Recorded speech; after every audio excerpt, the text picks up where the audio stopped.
So I had gone to Atlanta to try to get into shelters out there because they wouldn't let me into shelters in Houston after I got out on all of the charges for protecting myself from my child's father. And this white woman, his mother, took my little boy saying she was raping my child while I was in the jail.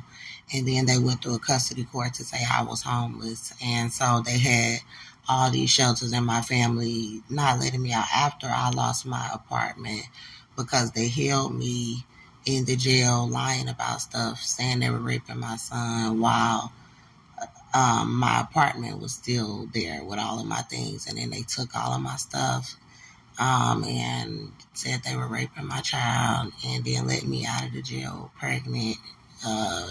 Didn't give birth to the child, lying, saying that I wasn't pregnant, had my family turned against me, and just tried to leave me on the street so Cynthia could say that she had custody of my son, but she said that she was raping my child, and then having these people staging to have me outside pregnant with a baby I could give birth to, talking about she was racist, and then having my family in on that crap to try to leave me outside so they can do it.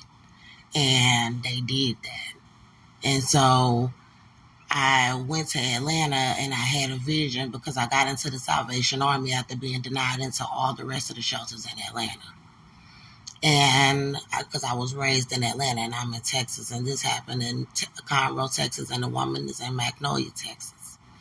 And a black woman named Rochelle Frazier put me out of the Salvation Army you'll find it in Atlanta. Because I told Ms. Yarborough my story about what they did to me and the baby in the jail, and that the baby was alive, and they were denying me doctors, saying that I wasn't pregnant after you done said you raped my child. This is what this country is doing. And then so I had a vision because Rochelle Frazier put me out of the shelter and was lying and saying it was because I didn't want to get a job. That's not what she said. She tried to fight me inside of the shelter. They were trying to starve me for the United States government. She tried to fight me with a woman named Officer Graham trying to kill the baby with Atlanta police because I had a lawsuit and the baby was still alive, forcing me to leave out of the shelter because I posted the baby's heartbeat with a fetal heart monitor that I had purchased while I was there. And I had a vision of God saying my baby better be alive when I get back to Texas because Cynthia is a child molester, and black women was crying because I was putting the information out on YouTube.